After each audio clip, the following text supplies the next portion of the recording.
The morning I stepped outside and found my truck gone, replaced by a greasy oil stain on my driveway, the silence hit me like a punch. Not the peaceful kind, like after a rare Oregon rain, but the kind that claws at your chest, your mind racing through 100 wild theories. I stood there, keys dangling, coffee cooling in my hand, staring at the empty asphalt as if it might explain itself. 20 minutes later, the towing company dropped the real bomb. The tow was ordered by an HOA, requested by a woman named Susan Harper. Here's the thing, I don't live in an HOA. My house sits on a private lane just outside the manicured grip of Willow Creek Estates, a suburban maze of rules and beige fences. I bought this place a decade ago, 5 acres. No covenants, no fees, no clipboard-wielding busybodies. Yet somehow, Susan, a stranger from 2 streets over, had my truck hauled off my own land. Worse, it came back with a fresh scratch down the side. She lived across the invisible line where Willow Creek's rulebook reigned like a petty dictatorship. I'd never met her, but she'd reached into my life like it was her personal playground. Furious, I drove to Willow Creek on a crisp October morning in 2024, determined to confront her. Susan wasn't hard to find. Her house screamed self-appointed authority, pristine white trim, fake Roman columns, a proudly patriotic flag flapping next to a no-soliciting sign. She was in her front yard, berating a landscaper for pruning her roses a half-inch too low. Dressed like she was auditioning for a role as a suburban queen, she turned to me with a smug glint in her eye when I introduced myself as the guy whose truck she towed. "Oh, that abandoned vehicle," she said, adjusting her designer sunglasses. It was an eyesore, disrupting the neighborhood's charm. I pointed out my property wasn't in her HOA, wasn't her business. She smirked, claiming my road wasn't officially private since it lacked a county-registered name, making it fair game for her nuisance claims. I left before my temper got the better of me, but her words burned. Digging through my property records, I confirmed my lane was a private easement, documented since the 1970s, untouchable by Willow Creek's grasp. Susan had exploited a vague technicality, enough to convince a towing company to act. But it didn't stop there. Over the next few weeks, her campaign escalated. A Comic Sans cease and desist letter demanded I dismantle my garden shed, deemed an unapproved structure. Flyers for a fake community cleanup appeared under my door, stamped with Willow Creek's logo. A kid in a neon vest showed up to inspect my fence, mumbling about the HOA lady before zipping off on an electric scooter. Susan herself started prowling my property line, snapping photos like she was uncovering a conspiracy. When I caught her near my shed, she claimed she was checking for code violations. I told her to show a badge or leave. "I am the badge," she snapped. And that's when I knew she wasn't just annoying, she was dangerous. I needed leverage, not a shouting match.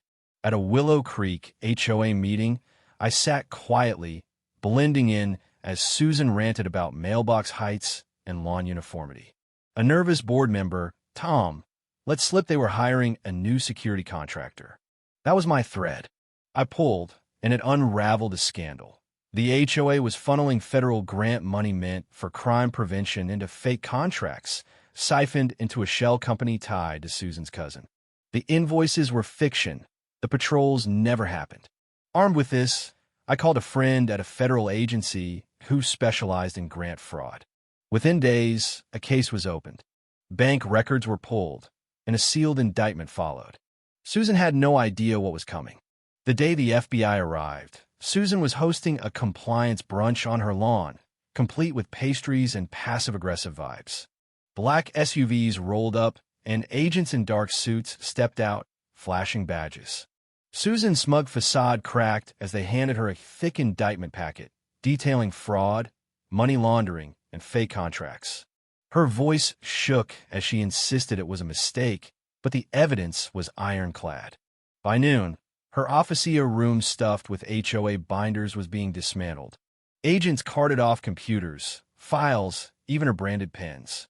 The HOA was dissolved by court order, its records exposing years of fabricated meetings and billed events like a non-existent neighborhood dog patrol. Susan's empire of control collapsed in hours. But she didn't stop.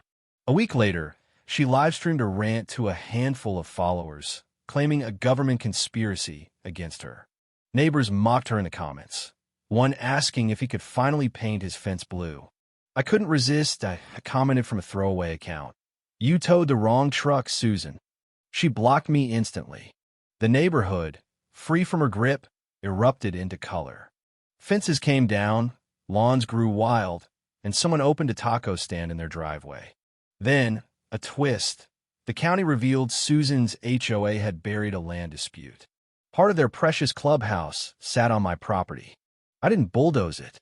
Instead, I leased it to a nonprofit supporting veterans for $1 a year, turning it into the Willow Creek Veterans Hub. The community rallied, painting walls, hosting barbecues, and erasing every trace of Susan's reign. She fought back, of course. A fake Heritage Society sent me a cease and desist letter, signed by a non-existent lawyer. A sham Facebook page accused the hub of radical agendas. She even filed a zoning petition with forged signatures were fake names like Bob Pancake. Each move backfired, tying her to more fraud charges. Finally, I invited her to a private meeting at the hub. Surrounded by veterans' thank you notes, I offered her an out. Stop, or every stunt would be evidence against her. She left without a word. Days later, her house was for sale. The hub thrived, adding a garden, a computer lab, and a mural of a free Willow Creek. Susan faded, her name a warning whispered at block parties. But then a reporter called. Someone tied to Susan's fake LLC had filed a new claim on a strip of my land. It was hers again, trying to claw back power.